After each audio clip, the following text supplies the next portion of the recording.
আচ্ছা বলুন তো একটু ঝাল বেশি দিয়ে এরকম লাল করে হাঁসের মাংস ভুনা আপনি কার সাথে খেতে বেশি পছন্দ করেন?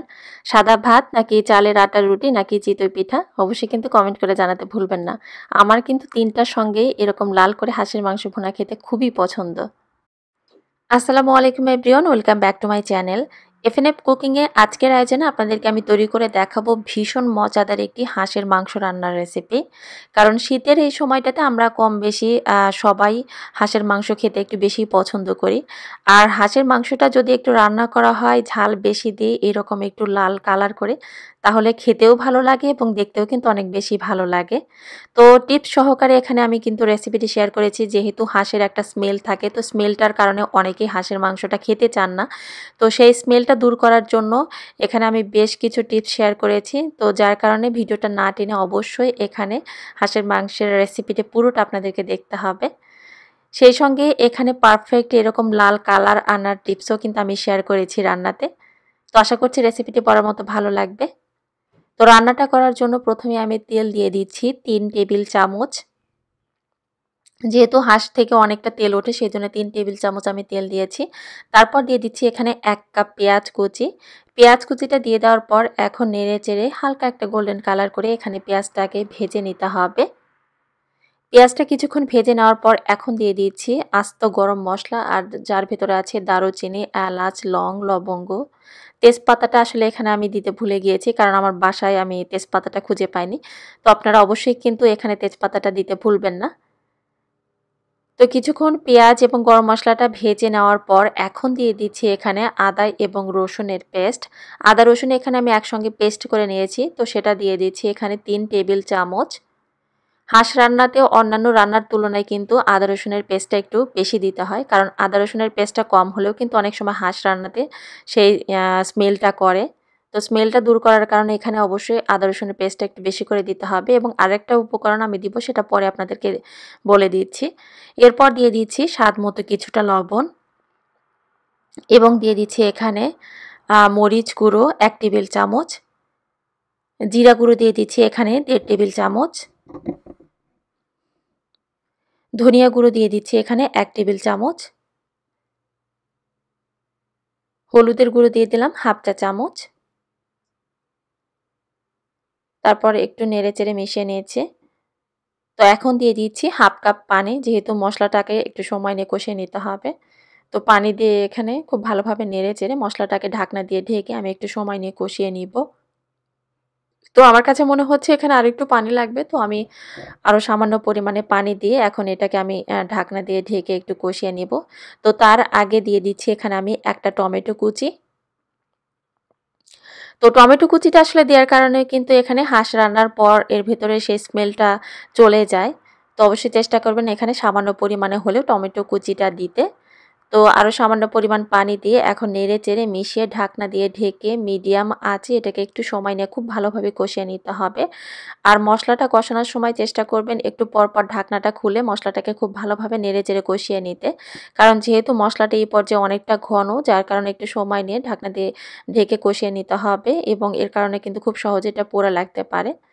তো একটু সময় নিয়ে এখানে ঢাকনা দিয়ে ঢেকে আমি মশলাটাকে খুব ভালোভাবে কষিয়ে নিয়েছি। মশলার উপরে যখন দেখবেন যে তেলটা খুব ভালোভাবে কষানো, মানে তেলটা এর উপর ভেসে উঠেছে এবং মশলাটা খুব ভালোভাবে কষানো হয়ে গিয়েছে, তো সেই পর্যায়ে দিয়ে দিতে হবে এখানে হাঁসের মাংস।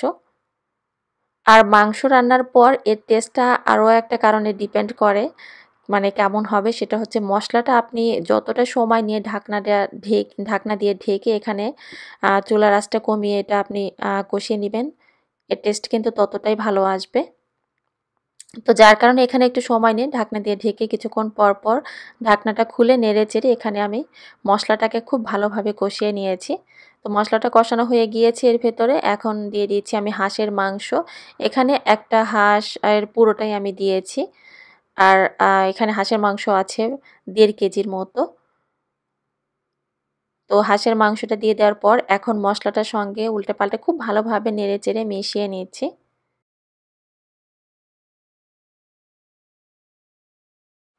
তো সমস্ত মশলার সঙ্গে হাঁসের মাংসটা খুব ভালোভাবে নেড়ে চেড়ে মিশিয়ে নিয়ে ঢাকনা দিয়ে ঢেকে চুলার আঁচটা মিডিয়াম থেকে সামান্য পরিমাণ কমিয়ে এখন এটা আমি ঢাকনা দিয়ে ঢেকে খুব ভালোভাবে কষিয়ে নিব। চেষ্টা করবেন একটু পরপর ঢাকনাটা খুলে মশলাটার সঙ্গে মাংসটাকে খুব ভালোভাবে নেড়ে চেড়ে কষিয়ে নিতে। আর এই মাংস রান্নাতে কিন্তু আমি কোনো ধরনের পানি দিইনি, কারণ পানি ছাড়াই এখানে আমি হাঁসের মাংসটা রান্না করব।